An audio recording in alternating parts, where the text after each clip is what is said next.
Good afternoon, everyone, or maybe morning, depending on where you are.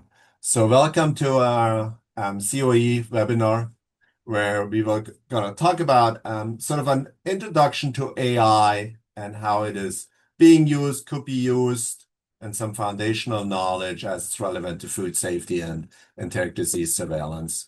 But first, just want to remind you that this is a webinar that's brought to you by the Integrated Food Safety Centers of Excellence, and specifically the New York Food Safety Center of Excellence.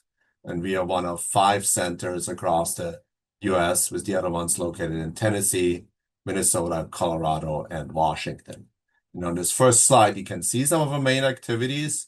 So if you ever need some support for foodborne disease, surveillance, environmental health, lab-related issues, feel free to contact us. If you don't know who to contact and can't find the webpage, you can use me and we will help direct you to the right CoE to help you with things. And that could include questions about use of AI if you have some after this webinar today. So today we're going to talk, as I mentioned, give you an introduction to AI. And this is going to be a joint presentation by Luke Qian, a postdoc in our group here, and a member of the New York CoE, and myself. And we're going to sort of flip back and forwards a little bit and maybe make this even a little bit sort of discussion-based and conversation-based between Luke and me, because Luke is more the subject matter expertise and I'm maybe more, call me the applications person. And it might be useful to sort of play between the two of us to help you see how AI could be used and what some of the opportunities and challenges with AI use in food safety and disease surveillance are.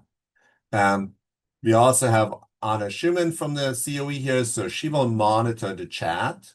So if you have any questions, enter them in the chat. Anna will decide whether it makes sense to interrupt Luke and me so that we can answer your questions in the context of a given slide.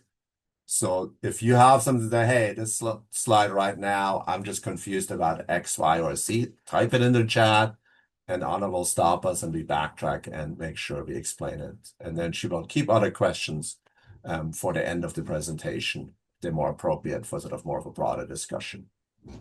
So with that, we'll get started. So broadly, here's what we will cover today. We'll talk a little bit about background on the AI landscape, then talk about some of the things that, are in the public domain, where models or AI tools are being used, and talk a little bit about how they're moving to practice and some of the sort of, challenges, barriers, etc. And then try to finish up with some considerations for, how labs, state health departments, local health departments can prepare and might think about as we enter into more use of AI tools. So many of you will have seen this. This was an MMWR article from, about 3 weeks ago, which was really, I think, from what I can see and what I've heard, one of the first ones that talked about how AI, and in this case, ChatGPT, was actually used to help an outbreak investigation. And this was a multi-county outbreak of a specific Salmonella serotype that I can't pronounce. And the idea was there that there was very limited information available, and ChatGPT, or generative AI tool, was used to generate hypotheses of possible sources of exposure and identifying potential transmission pathways. And I think that gives us a good example, I think, of that sort of first stage use of AI by public health. And here's some sort of general ideas of what how this tool was used. So it was used to generate hypotheses on possible sources of exposure by reviewing exposure patterns and identifying potential transmission pathways. And what was described was really that a series of 5 questions were entered into ChatGPT, as shown in that middle paragraph, and to gain some more information to essentially, and I'm going to paraphrase here, assess the plausibility of salmonella transmission through a cooler that contained beverages and meltwater. And I think the final conclusion of this, without sort of belaboring the point, was that it helped the investigator or investigators in this case to maybe more quickly and more easily access some of those information that's out in the public domain and build some confidence that yes, this was a somewhat maybe unusual outbreak, that it was linked to a cooler that had canned beverages available, and presumably due to contamination of the outside of the canned beverages, which then at least provided enough salmonella to, cause sporadic illnesses. And I think this sort of shows, broadly speaking, that people will start to use AI in many different ways, and this being one way. So now with this start, we want to step sort of back and maybe talk a little bit about the bigger picture of AI, and that's this giant field of AI.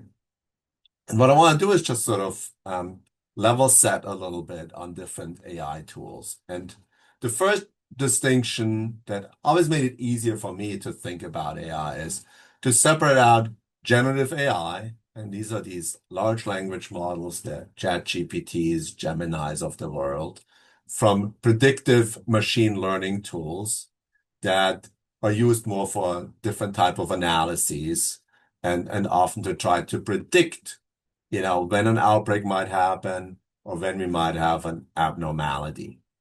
So those are the two big buckets I want you to sort of keep in mind. When we look at predictive and machine learning, there are also different tools there. And the big picture different tools there are supervised machine learning and unsupervised machine learning. And if you're into AI, you're very familiar with this. If not, I want to provide a quick introduction of these two different tools to get an idea of how they could be used in food safety and foodborne disease surveillance. So supervised machine learning is, simply speaking, where we're trying to use machine learning to predict a certain outcome. And a simple way to imagine this is, we're trying to predict when and where would we find salmonella in a produce field, for example. And so we predict a specific outcome. Unsupervised learning is more, I think of it as more as an abnormality detection or a clustering. We give AI a set of data, and this could be characteristics of a produce field, again, where we could have moisture, soil properties, weather patterns, a large number of different things. And AI might cluster these fields into 2 or 3 or 4 or 5 different clusters, where fields with similar soil, where they were exposed to similar weather, similar proximity to water, group together, and some fields group away. And 1 or 2 fields might group away fairly far because they're very different from all the other fields. Now, very different in this case doesn't mean good or bad in that, the produce grown there is safer or less safe. It just means different.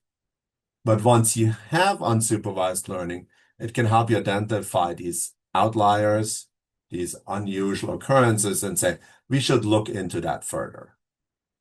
And I think it doesn't take much to go from there to say, okay, if we look at other patterns of disease occurrence, or even patterns that we see on social media, how people talk about foods they consumed when they might get sick, that we might find an abnormality, we might find a cluster that's new and different that we then may want to investigate further, but it doesn't predict a disease outcome. It doesn't predict an outbreak. It doesn't predict cases. So both very valuable tools, but I think conceptually very different tools. The way I think about it too is that sometimes with food safety, particularly if we go back to predicting contamination of a food, it can be very hard to develop supervised machine learning tools because we have very few data where we have a positive, right? We can have a lot of data on produce fields, for example, but we might only have 1 in 5,000 samples that's positive for salmonella. And therefore, we might only end up, despite a large data set, with only 2 or 3 positives. This typically would not contain enough data to make strong or reliable predictions. Unsupervised machine learning might be easier, more likely to give us different clusters and might be able to help us, again, see where we're going to focus some of our review our investigation because something is different, but not necessarily predictive of an outbreak. So that's sort of the big picture, which I think is important. Luke, anything to add on that supervised versus unsupervised learning Um, description? I think you did a pretty good job explaining the topic. Yeah. So I'm going to move it over to Luke now to talk a little bit more about that other side, sort of the generative AI, and talk a little bit about how large language models are built. Yeah, for sure. So large language model is trained a little bit different from your classical machine learning models. So training large language model might seem a black box for a lot of people, but actually it has two steps, which are pre-training and post-training. Think about pre-training as teaches the model general knowledge of the human language, and then post-training to further fine-tune its behavior so that it generates outputs that follow humans' preference. So during pre-training, the model ingests massive amount of raw data like books, articles, websites, and learns through what's called a self-supervised process.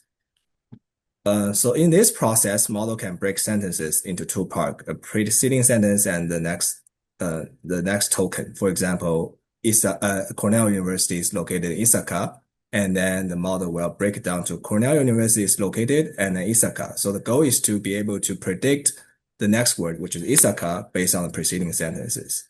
And here, the token is a slightly different definition than words. In large language model, the base unit is token. So, for example, a word can be unexpected is a word, but a token, it might be composed of three tokens, which are on, expect, and ed. So that's how large language model process information a little differently than human. So once you have this pre-training, the model is able to understand human language, learning grammars and facts, but this is still not good enough to be a useful personal assistant because it needs to understand what response human prefers. This is where post-training comes in. This phase teaches the model how to behave properly. It typically involves two steps, which are supervised fine-tuning, SFT, where human experts provide high-quality examples of instruction and responses. For example, if without this SFT, when you ask the model what are the critical control points for pasteurized milk, the model might just ramble a bunch of facts about pasteurization, like it's a process developed by Louis Pasteur in blah blah year, but without directly answering your question. But expert label data provide a golden standard answer that AI can learn from. So SFT is often followed by reinforcement learning from human feedback, which is RLHF, where the model generates multiple responses and the human rank them based on preference, creating a reward signal that aligns with the model outputs with human preferences for helpfulness and safety. So sometimes this is where the safeguard happens, right? So if the model generates something that can potentially harm human, then the expert can rank it to very low so that the model will not do that again. So with these two processes, we can produce a large language model that understands human language, but also provides answers in a way that human prefers. Um, Many people might be wondering why hallucination always happens in large language models. And this is actually by design because this is a building because the large language model predicts the next token by probability. And the way the language model trained is that if it doesn't know the answer, it will make a fake answer that looks similar to the true answer so that it won't get punished. Think of analogy that a student might guess the answer in a multiple choice question exam, even if he doesn't know the answer, because because the cost of leaving it blank and guessing a wrong answer is the same, but guessing might have a slight higher chance of providing a correct answer. So that means that by nature, large language model will hallucinate. But later on, we'll talk about different strategies we can use to minimize the chances of hallucination. Um, so large language model is focused on answering questions. If you have to give if I have to name a single buzzword in the AI world in 2025, it has to be AI agents. Because in 2025, people have been moving from using large language model for question and answering in 2023 and 24 to performing complex tasks, such as create a full stack slides, build a web application, conduct multi-source research, and analyze data and generate reports. So why is AI agent different from large language model? Think about AI agent that's wrapping the brain with hands, eyes, and memories. The large language model is a core, it's a brain of this agent. But when we equip it with hands, eyes, and memories, it can be much more powerful. What do I mean by hands? So hand can be any tools that this AI agent can use. For example, web search, code execution, database queries. If you are using ChatGPT, often you might find in ChatGPT there's different connectors to your Gmail, Outlook calendars, and Box. These are the tools that it can use. And by eyes, I mean some of the modern AI agent, it can browse the internet just the way the human can. It takes high frequency screenshot of the internet and interpret the image right away. So this gives these AI agents much more power to explore the external world and to execute on the external world. In addition to that, model AI agent usually has a planning step. That means that the agent has the ability to take a complex goal and break it down to manageable subtasks. This is a typical agentic flow called plan and execute. It's very similar to how human would approach with a task, right? We typically start planning, and once we are satisfied with the plan, we start to execute it step by step. And AI agents can also spawn sub-agents to divide and conquer different subtasks simultaneously, which make the task completion much more efficient. In addition, just like human, AI can have memories. You can have short-term memory that are specific to this task you're performing. For example, if you want to know the likely, just like a previous example, like if you want to know the likely cause of salmonella, it might search websites, and so those web content will be your short-term memory. But the AI agent can also have long-term memory. So long-term memory will navigate how AI agent behaves. For example, you can make it only use trustworthy sources so that in long term, it will not use secondary source information as a source of truth. The last part of the AI agent is self-correction. That means AI can evaluate its result and review its results and correct it so that it can provide a reliable results. And I want to clarify one thing that AI agent is not black white. It's not like AI agent or not AI agent. It's a spectrum. For example, ChatGPT is at the lower spectrum, means that it has limited tool availability. It has limited long-term memory. It cannot perform long task. The autonomy is very low, whereas in some more advanced AI agent like Manus AI, it can run super long tasks for hours, and then it can be highly automated. Okay. Thanks, Luke. Did you have anything else, or you want to kick it back to me? Yeah. Yeah. Okay. So this is sort of a summary slide on, what Luke covered about large language models and AI agents. And as he said, it's not, black and white, but left indicates what large language models do, and then right is what AI agents can do and how they have, a much more complex, execute much more complex tasks. And below we have a couple examples of how this could be used in, public health. Large language models can provide, answers to questions that what's the possible cause of this salmonella outbreak when you provide it with a number of data sets or information to do this. An AI agent where we could imagine some, application in public health is to, for example, look at shopper cart histories. If you have an outbreak, you have multiple patients with similar whole genome sequence data, you get shopper cart histories, maybe get shopper cart histories for a control group, and really sift through those without you having, or as an epidemiologist, having to have much involvement, and ultimately come up with a impossible association, and maybe even go to the point where it drafts some sort of final report that, could be used. So it can use to take some of these tasks that include parts that are very tedious, like going through shopper cart histories. I've never done that, but I assume it's pretty tedious. Um, and automate them and get us the results and outputs much quicker. Um, so when we now look at applications in public health and food safety, what are some of the driving factors that make this possible and maybe valuable? One of them is, data availability. I think in the public health realm, at least in some cases, we have the advantage that we have a lot of data digitally available. Electronic health records, social media. Obviously, people love to see how we can mine those to maybe predict foodborne illness outbreaks or identify potential sources, whole genome sequence data. We talked about loyalty card history, etc.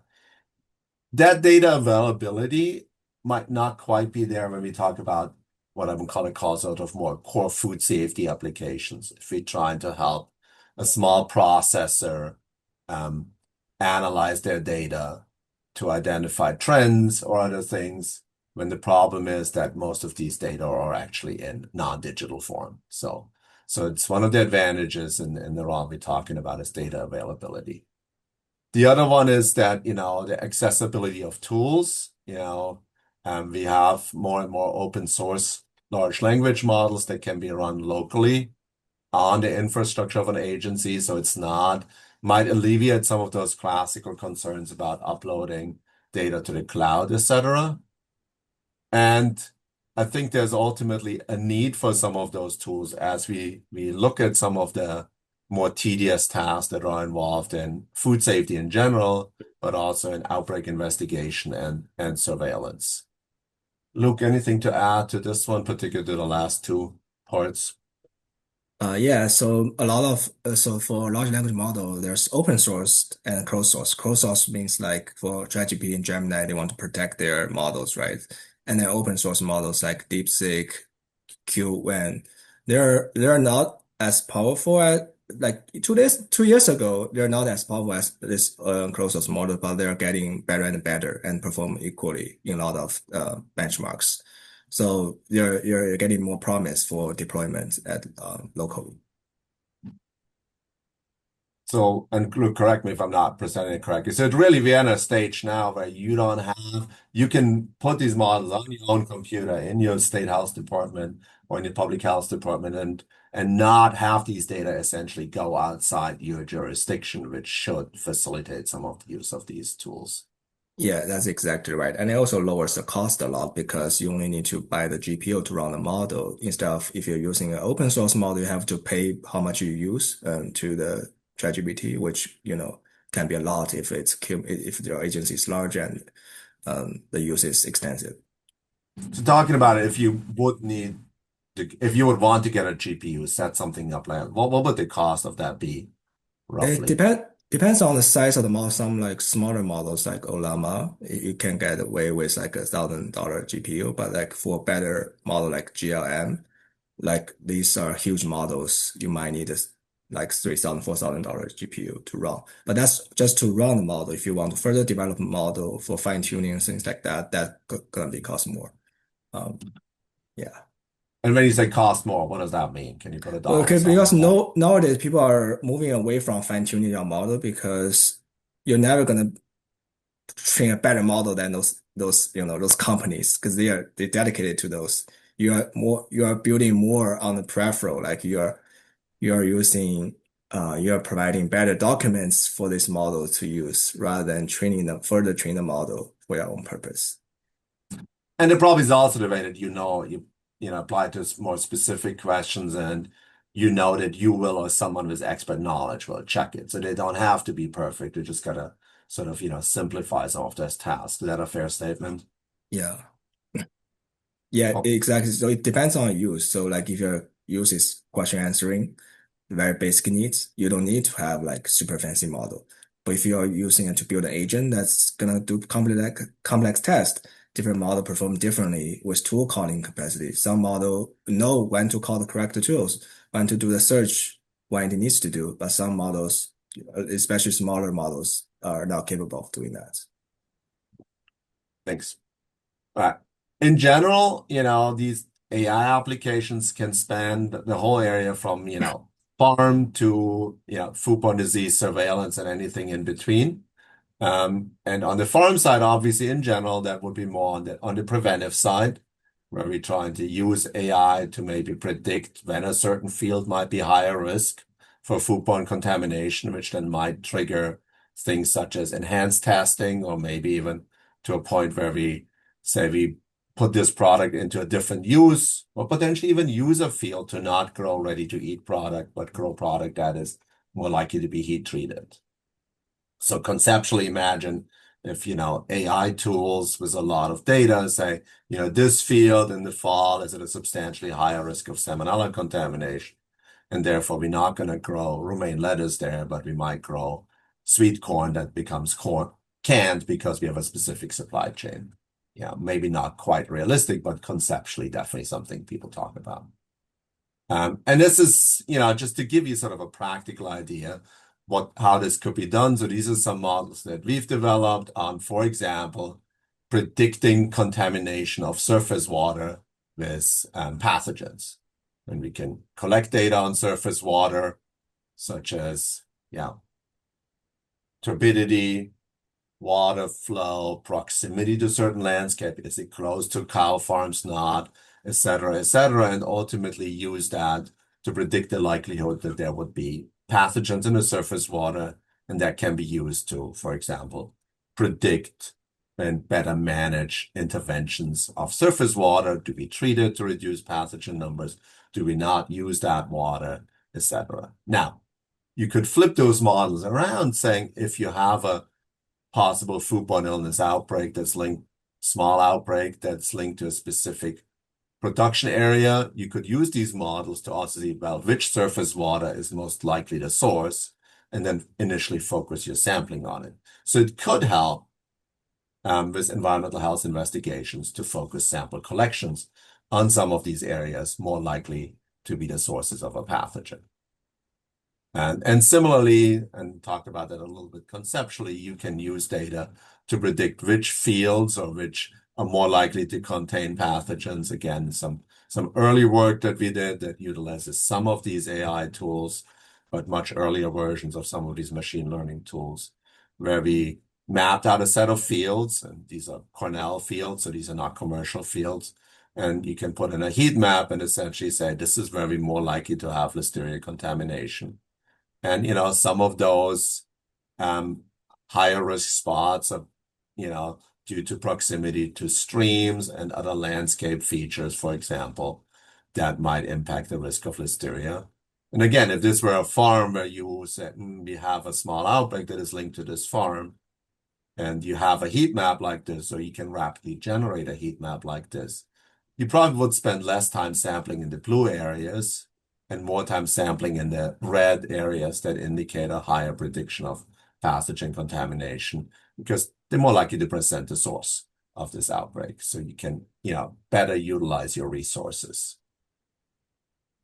Here are some other examples more in the public health domain, and I'm going to turn it over to Luke for that one again. Yeah, so these are two papers back in 2018, where before large language model era, but they're still very solid studies I want to highlight here. So the first study is published by Google, and then they used search queries and location signals with classical machine learning to detect high-risk restaurants, so to facilitate inspections. And so for example, if you search why am I having diarrhea, something like that, it will be recorded and then correlated with your location. For example, if you have visited a particular restaurant in the past week, then these signals will be used to see which restaurant might be the issue to cause your foodborne illness. And what I like about this paper is that it's actually deployed in Las Vegas and Chicago for a trial to see like the restaurant model identified actually have more violation and have higher risk than the baseline inspection. So that's why I think this is a good paper, and it's more rigorously validated than other papers to provide actionable insights. So the next paper is using Yelp reviews similarly, and it's flagging the potential words in Yelp review that might be signaling the foodborne illnesses.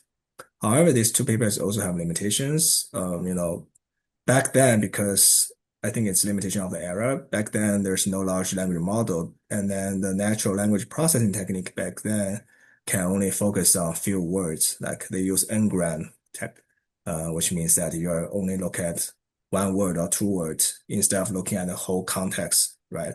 That could be an issue because if someone posts like, oh, we as a family went to a restaurant yesterday and all got sick, then you only catch in the got sick part, but you don't catch the we part, which means that that might be linked to multiple illnesses. So that's why in older days, because of the limitation in the large language in NLP, that could be an issue. And then there's some, inherent biases in some of these studies. For Google Finder, the selection bias is present because it's focused on restaurant visited by Google users. If you're like iPhone user, you use Safari, then you are not going to be enrolled in this.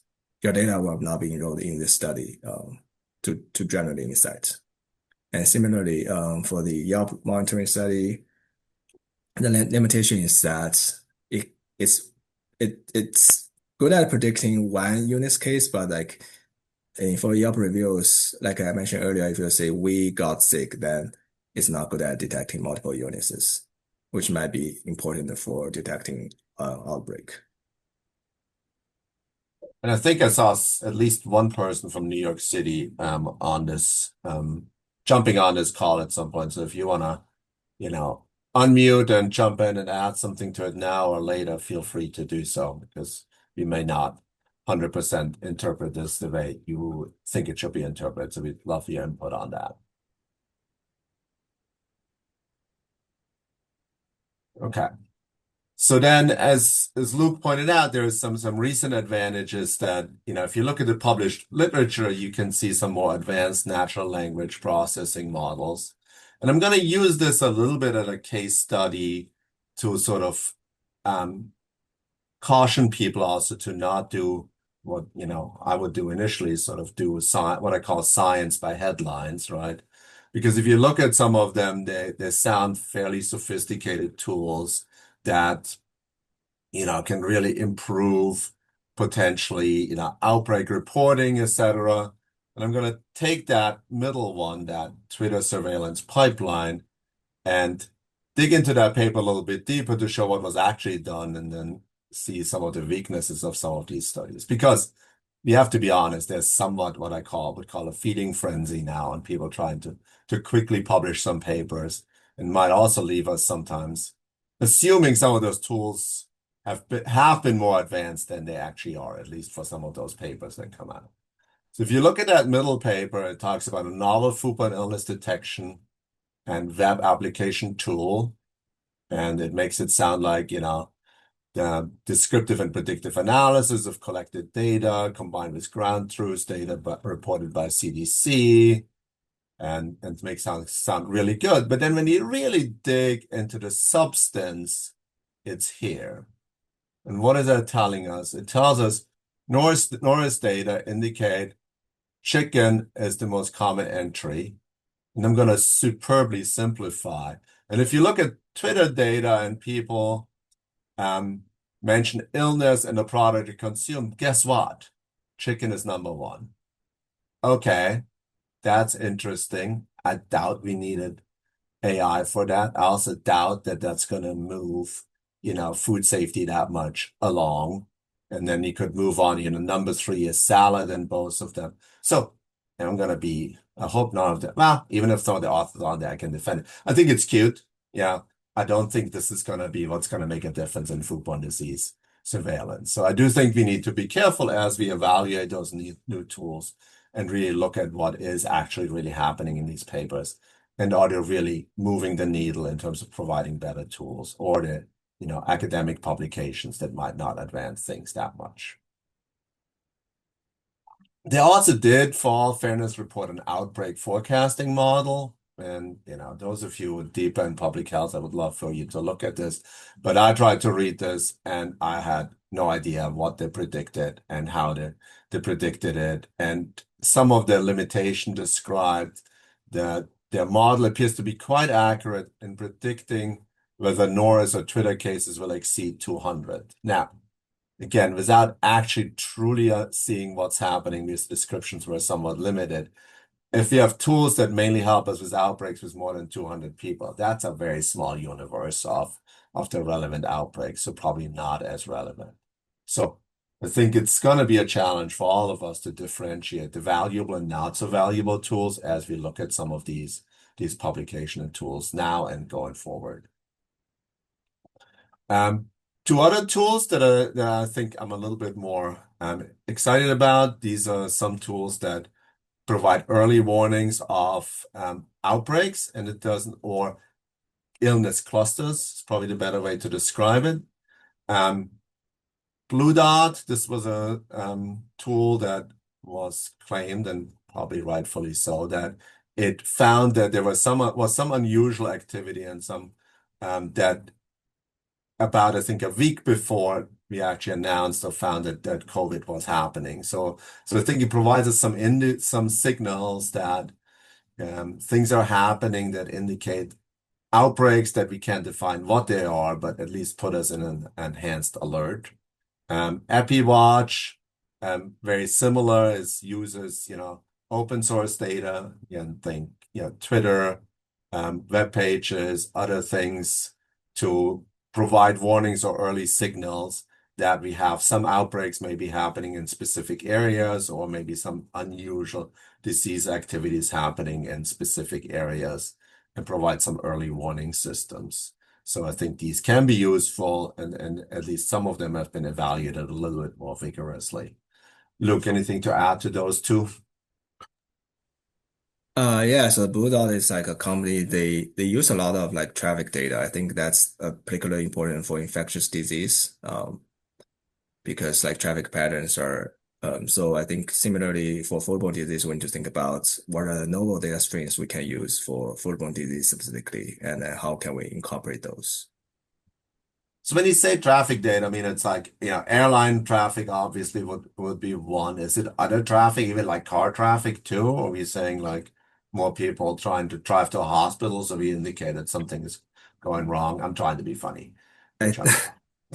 I mean, what's think the type of signals we can imagine there or that happen? I think that they are primarily using airline, which they claim to be sort of their own technology I or think that makes source of sense. information. Yeah.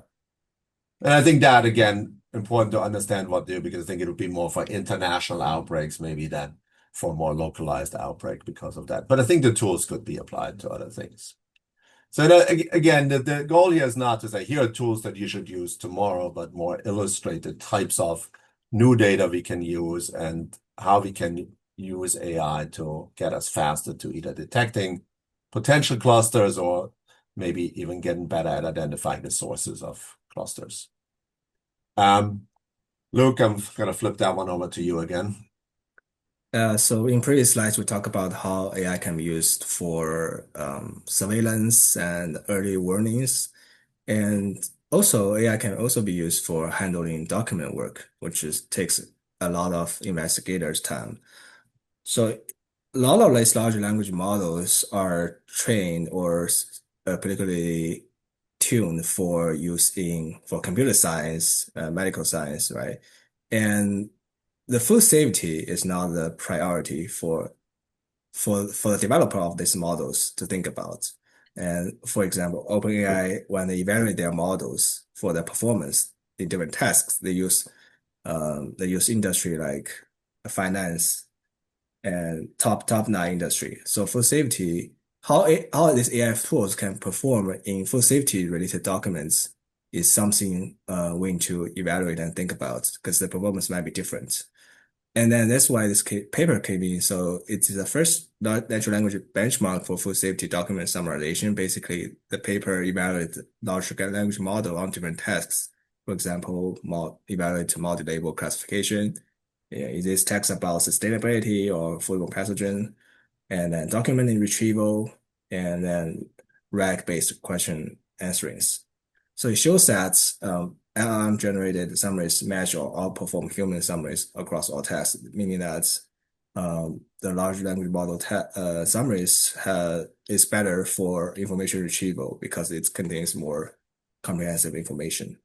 And what it means to everyday work is that similarly, we can use large language model to relieve a lot of burdens in daily workflow. For example, we can use that to train on the internal SOP, and then staff can ask questions directly to this chat box with grounded evidence so that it can get real-time traceable answers instead of having to ask your boss what to do next.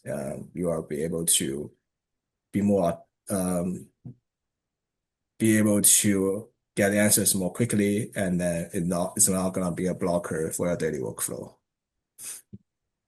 I think another example for that, for the second one, really, these sort of chatbots that can easily answer questions if you have protocols for, let's say, environmental health investigations in an outbreak. It would be a tool where people don't have to find documents, read a manual, but can actually ask questions through their phone to get some more real-time instructions in what I'm going to call bite-sized pieces to make some of these activities easier. So I think that's an opportunity, particularly if you talk about some of these tasks that happen rarely, but have documentation that may not always be easily accessible. But if you have these chatbots trained on that. So that's what I see as actually a really good opportunity and sort of early adoption that could really help foodborne disease outbreak investigation, particularly on the environmental health side. Just give you some ideas. Here's some other examples where if you have good outbreak data, some of them I actually thought were pretty interesting, is that if you have outbreak data, a model might predict a likely causative pathogen if you have time between exposure and disease onset, type of symptoms, etc. And then another one, and I think we've seen a lot of work in general, pre-AI on source attribution, where essentially the idea is, well, if you have a listeria or a salmonella, what's the likely source? Particularly based on whole genome sequence data. I think very important in salmonella, where you have different salmonella subtypes that might be found in different sources. I think these can really help identify, narrow down, and help with hypothesis generation. If you have salmonella outbreaks with WGS data, say, okay, what's the likely source of this outbreak? And a well-trained AI model that I don't think would be far away could say, hey, there's a 90% chance it's poultry, 5% chance it's beef, a 5% chance it's produce, for example, and help with hypothesis generation and focus on some of these outbreak investigations. Here are some other ideas of how to cover some of the more tedious steps in outbreak investigations. This is an R Shiny tool that someone essentially can use locally to convert free text outbreak reports into structural line lists. And again, here's the idea here is just I think for the next year or two, I think it's important to think about some of these relatively simple yet repetitive and time-consuming tasks that AI can simplify and that we can run locally, where we don't have to go through a lot of sort of IT concoctions to be able to utilize those tools to generate more time for some of the more higher level complicated tasks. Here's some other examples of what maybe sort of bigger picture, how WHO and other agencies like FDA are using public health. And WHO has a system that's called the Epidemiology Intelligence Open Source, which has always been sort of a global platform for information exchange. They now claim that they introduced AI-powered tools, and I'm going to get into that a little bit. FDA is talking about more sort of tools that assist with some of these tasks that are tedious and repetitive, reading, writing, summarizing, etc., which I think, again, is one of the better uses for AI. In both cases, at least from what I can see, it's very hard to get a lot of information of how it works, how it's used, etc. And but there are efforts in place. If you look at WHO, I tried to find out what's actually happening, and the best I can find is very non-descriptive, potentially AI written statements such as the EIOS system sifts through and collates hundreds of thousands of publicly available articles and uses a variety of methods to mine and process the content. I'm like, okay, that's very generic. And maybe it's doing something, maybe it is not. And I think, again, being realistic, I mean, there's pressures on public health to be more efficient.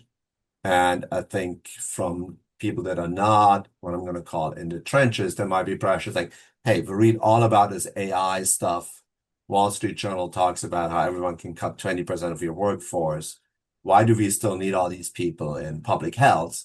Why not using AI? And I think there's almost like, I'm going to call it a political importance to show that public health is exploring AI tools to not be seen as, as using resources that are not needed because we could simplify it. So I'm somewhat a little bit struck with some of these things to see, is this more a defensive strategy almost to say, hey, we're using those tools and we're not at a point yet where they're as operational as it may seem sometimes. So just keep that in mind when we look at the bigger picture too. Going to flip this over to Luke again. This is some tools to get us more reliable information, which is retrieval augmented generation. Luke, take it from here.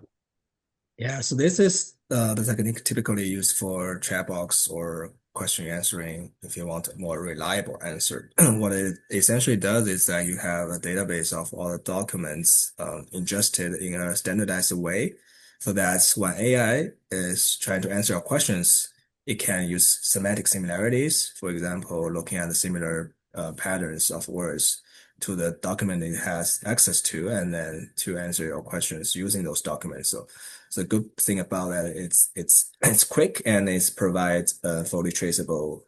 So you know if the statement you get is from a particular paper or particular SOP, so that this is more reliable and to get the answer. And some of the examples can be used in public health would be like, training a chat box to answer staff questions. And then I think this also applies to a lot of frontline workers for like restaurants, in case, for new workers, these chat box can help them get on their foot pretty quickly. And then for investigation, it can also, if your agency has documents, for the past investigations, this can also use as ground truth to reference to help with the hypothesis generation or proposals. Thanks, Luke. And I think there's also an important point that, I think it's very important for this point to start thinking about what resources, what documents do we have either internally or externally that provides good training that we want some of these AI tools to be trained with rather than being trained on I'm going to call it general morass of the World Wide Web to provide more reliable answers to have these reference documents ready when we have some of these tools become available and it becomes more feasible to develop them. Okay, Luke, just so there's another one for you, and to both you and me, I'll try to speed it up a little bit to have some time for questions. Okay. Yeah, just to wrap up, this field is still developing. We see a lot of classical machine learning models still doing the prediction. Actually, there's like a distinction. So large language model can help processing unstructured data like reports, loaded card purchase history, and also, but then to actually make predictions of whether this is through when the illness might occur, a lot of these papers still are using like traditional machine learning models. And this review paper also talk about how large language models remain largely untested in the past few years. But I would expect a bloom of more studies in recently or in the future as large language model is getting easier to develop, to deploy and use. And so One question to keep in mind that we also need to evaluate the bias inherited in these studies because if we use it as a public tool by the governments, this is important to remember. We need to make sure the equity is built in rather than add on. Yeah. So some of the challenges, and people can read as fast as I can, so that are some structural issues, how to assure privacy, and I think we provided some tools that these don't always have to be uploaded. They can be run locally, and I think that's going to be one mitigation strategies. Data quality, and I think that's something to work on now to have standardized, curated data sets and training sets available as these tools become more easily developable and accessible. And then, as Luke mentioned, addressing bias issues. I think that is one very, very important one where some of these AI tools might provide some challenges. AI can be wrong and will not always provide the explanation. And there's also some challenges. Luke at the beginning talked about hallucinations, and we've all heard about those probably. LLM creates answers that sound good but are incorrect, invents references, etc., well documented. And then what one can call the black box problem, where if we just have an anomaly is flagged and we don't know why. Let's say this field is high risk. Well, why is it? Well, we don't know. That becomes an issue, in various different dimensions. If you think about implementation, one of the questions is, do we do internal versus external deployment? Do we have documents that are only used by agency staff? That's probably the first step. External tools that answer outside questions or even make statements publicly facing, probably a lot more challenging. Feasibility, Luke talked about, for a few $1,000s, you can develop your own systems that are locally run. Data become important. Thinking about more data sharing, but that's between different agencies, food labs and public health labs in a state or beyond, is important. And then ultimately, and again, well documented, regular uncertainty, there's currently no clear path how a large language model can be certified like a lab method, for example, that can be validated. And these are some of the issues that need to be addressed. So takeaways, I think, we started out with just some reminders that AI is a wide field. We got generative AI and predictive machine learning models that have very different potential applications in public health. I think from applications, at least from where I sit, I think there's some good evidence that we can use these tools to provide some value in outbreak detection, particularly document analysis and workflow automation. Some of the other, predictions tools are much more in its infancy, and it's gonna be taking a longer time to get to a point where I feel like they're gonna become more mainstream. Considerations, all of these things we talked about, data quality, human oversight, explainability are very important. Keep in mind that idea of retrieval augmented generation, which is these tools where we really use documents that we verified for the large language model. I think that's going to be something really important to address some of these challenges, such as hallucinations, etc. Yeah, this is a good summary that I found as I did some work on this is, a reminder that we probably shouldn't invest and, duplicate efforts when other sectors have already developed some of these tools. Some of this is collaborations, and I like that because it also points at collaborations between public health departments and academic institutions or members of the CoEs. So I want to bring it all the way back to the Integrated Food Safety Centers of Excellence. So contact us if you want to try to work on some of those things, and we can see how we can work together, how we can help you. So where do we go with this? I think the first one, low-hanging fruit to me, is explore AI tools that can cut and reduce busy work. Develop the AI skills, develop your skills to critically evaluate some of those claims. And then, start building the infrastructure, explore opportunities to collaborate, and see what we can do to responsibly apply these tools to get better at detecting outbreaks and reducing foodborne illness. So with that, we have time for a few questions, and then we do have another session, which is more of a roundtable and Anna or Alex remind us when in a few weeks where we can answer more questions. So with that, here's our contact information, and I'm gonna take a look at what we have for in the chat for questions. Okay, so we do have someone on the that was on the Google Finder. So if anyone has any questions, directed to Lauren, and take a look in the chat for her email address. Yeah, and Adam provided another example on Florida COE had been looking at Twitter data, and thanks for the reminder of that. Yes, I remember that. So I think with some of these AI tools, there's definitely some opportunities to use some of these social media data better. And the roundtable is April 3rd at 1 p.m. And Anna put the registration link in the chat. With that, any other questions, and feel free to unmute yourself or type something in the chat.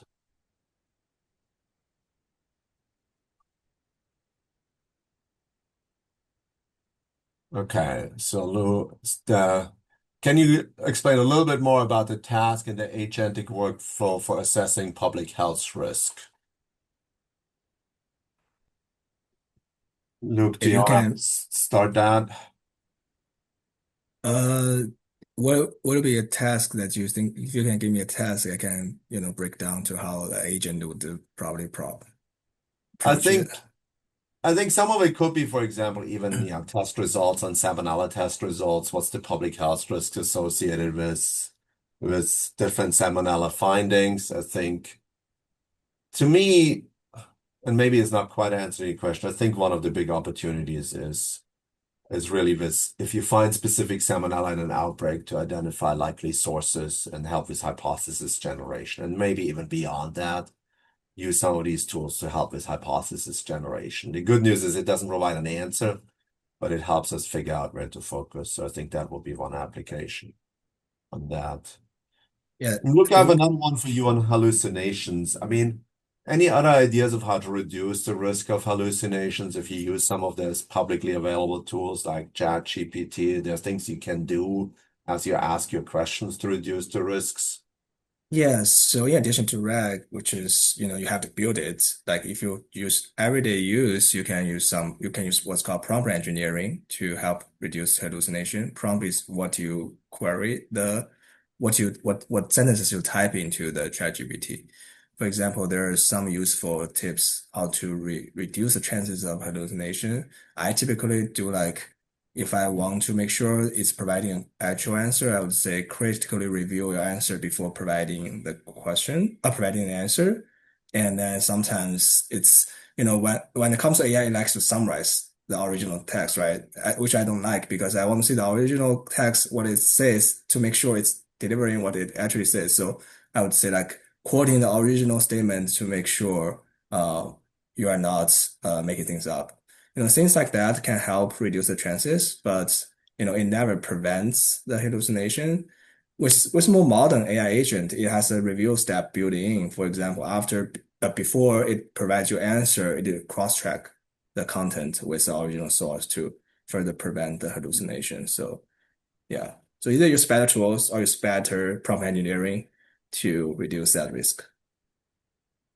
And I think that's something, you and others in our group taught me early on is the importance of, prompt engineering, thinking about how you actually ask the questions Mm. to really be thoughtful about that because that has a huge impact on your answers. And I think the good news is, right, is you can ask ChatGPT to help you with that and give you some hints. But I think be thoughtful about that and spending a little bit of extra time on that can be really valuable. That is for public health, you know, applications or for your personal use. I think we all can probably, but not all, maybe not you, Luke, but definitely me, we can work on prompt engineering. I think that's always helpful.